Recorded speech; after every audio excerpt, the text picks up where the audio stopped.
Okay, so this is the host. I'm going to try something new. I'm going to explain a novel to you.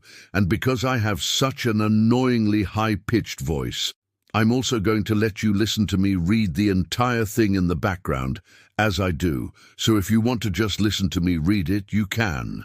But if you want to watch me make horrible hand movements while I attempt to explain what the book is about, you can do that too. Or you could do both. It's up to you. So anyway, the book is called The Silent Patient by Alex Michaelides. It was published in 2019. It had me absolutely obsessed with it. I would not sleep at night because I had to know what happened next. And as soon as I finished it, I wanted to tell everyone I knew about it. And when someone says, "Oh, have you heard of The Silent Patient?" I'd be like, "I know, right? I know, right?" Like I still am. And the reason I'm doing this video right now is because I heard there's supposed to be a movie coming out. I don't know when, but I hope they do it justice because I really like the book. Anyway, here's my explanation. Alicia Berenson, a famous painter, kills her husband Gabriel. She shoots him 5 times in the head, exactly 5 times in the head, in their house in London. She then calls 999, tells them she has just shot her husband, and then hangs up. When the police arrive, she is completely silent. She doesn't say a word. That's where the title comes from, The Silent Patient. She refuses to speak to anyone. She won't even look at them. She just stares off into space. A psychotherapist named Theo Faber becomes obsessed with trying to get Alicia to talk, to figure out why she did what she did. He thinks he can help her. He thinks he can cure her.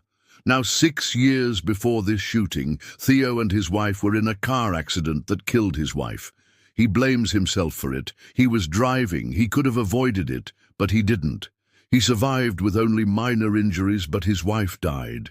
And ever since then, he's been looking for another case to take on because he believes he ruined his career by having that accident. And this one, Alicia, seems like the perfect case to make him famous again.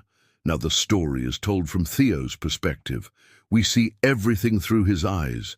We hear everything he hears. We meet all the people he meets.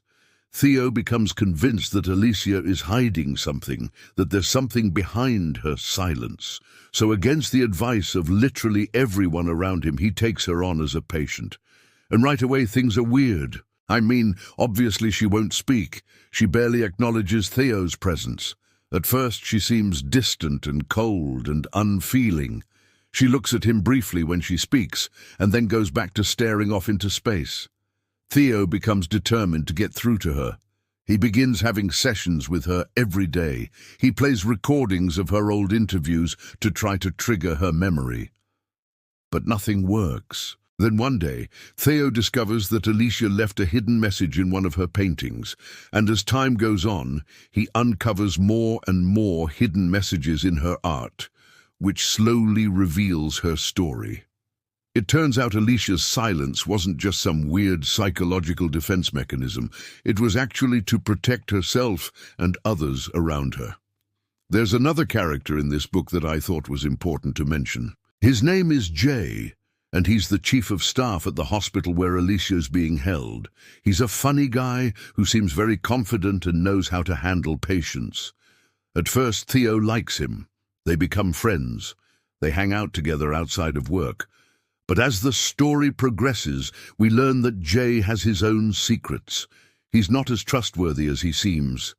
And Theo starts to wonder if he can trust anything Jay has ever told him. Also, there's a twist ending. Let me tell you, I did not see it coming. And once I got to that ending, I immediately went back to the beginning to reread the whole thing because I missed something very important. Something I missed, but it was right there, plain as day. I just didn't get it. Now, without giving any spoilers, here's what I will say. This book is a mystery, but it's not just a mystery. It's also a character study. It's a story about grief and trauma. It's about how the past can haunt us. And it's also about gaslighting. There's a lot of gaslighting in this book, and it's done very subtly, but if you pay attention, you'll catch it. There's also a romantic subplot. Theo meets a woman named Laura, and they start dating. But this isn't one of those books where the romance is like, woohoo, love conquers all. No, the romance in this book is kind of toxic. I'm just going to put it at that. Here's another thing. A lot of people have compared this book to Gone Girl by Gillian Flynn, and I can totally see why. The unreliable narrator, the twists and turns, the exploration of marriage, the constant surprises. But I will say that I think The Silent Patient is better than Gone Girl. I've read Gone Girl twice now, and every time I do, I enjoy it. But The Silent Patient, that one gets under your skin. It stays with you long after you finish it. Let me give you an example. In Gone Girl, the husband is the unreliable narrator, and we eventually find out that he's actually the bad guy. In The Silent Patient, we never find out.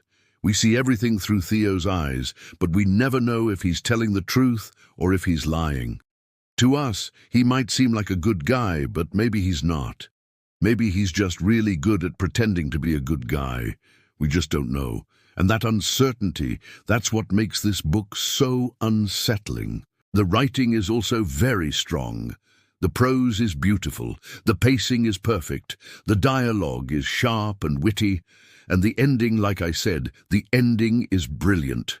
I did not see it coming. And yet, once again, I go back to the beginning, and I'm like, how did I miss that?